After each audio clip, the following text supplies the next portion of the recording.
هي والله هي. عياش شفتها، الله وكيلك شفتها. شو عم بتقول عزو؟ مين يلي شفتك؟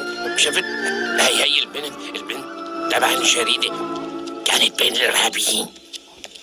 لك عزو، روحي انت، لا تكون شي شظية من متفجراتك دخلت راسك وخربطت لك مخك. ليش يعني؟ لأنه حاسك جنيت وطقوا فيوزاتك عزو. لك انت ليش مو مصدقني؟ إيه لا، انت مو الدنيا هيك. كلها انت بتكذب، انا بقول حقيقة. عن انا ما جد؟ بكذب والله هيك ابدا لك ابدا. انت ما بتكذب أيوة. ابدا. اسمع شو رح اقول لك، ليك ان شاء الله تلاقي هالبنت لحتى انت ترتاح وتريحنا معك، بس انا حابب اعرف شغله، هي البنت كيف رح